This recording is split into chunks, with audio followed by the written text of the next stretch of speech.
Nick, FP1 over and done with. It's always a time to just test things and push boundaries, isn't it? As we've seen lots of people doing. Yes. Track limits in that session. So just first of all, just your thoughts on that session.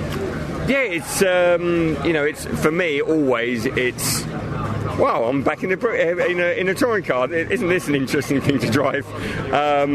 So yeah, we're all just testing the track limits. Quite a few of us got black flagged because turn 1 around here is always we're really trying to push the boundaries of it, and it's a fine line. Is that because you've had 4 weeks off and everybody's forgotten how to drive? Well, for me it certainly is. Now, I was interested, Nick.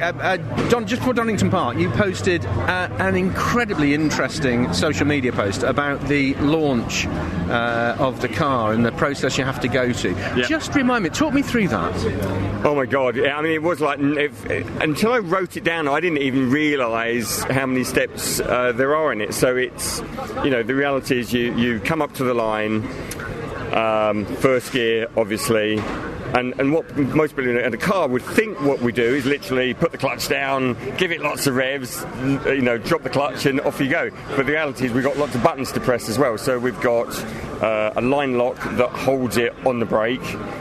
So we essentially have to stop, put lots of pressure on the brake, push the button that's line lock, then hold what we call the P2P, but it's basically a suppressant of power. That basically means that when we accelerate off the line, we don't hit the turbo too much, because then it would spin the wheels. So we hold that, and then when the 5-second board goes, we then put your foot on the clutch. The brake is being held down by the line lock.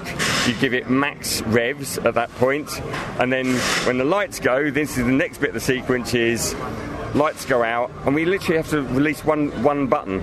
That's what all of us do when we go. So you've already set the brake point on the clutch. You let go of that. You start to pull away. You modulate the clutch like you would in normally, but obviously these are very sensitive. Get up to about end of revs in first gear, let go of the sort of turbo suppressant, and then pull second. So it's really it's a lot of things in half a second. And with the pressure of being on the grid in the leading championship. Yeah, and I'm sure if you speak to Dan, he fluffed it a few times.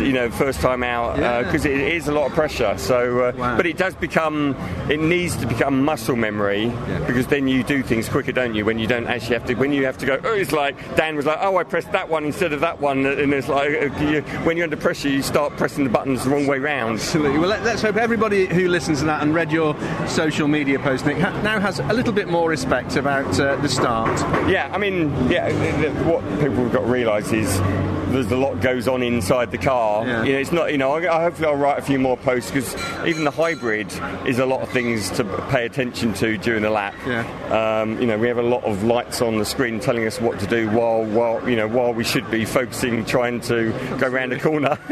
Nick, have a great weekend. I'm going for a lie down now because my head's scrambled after that. Thank you so much. Cheers.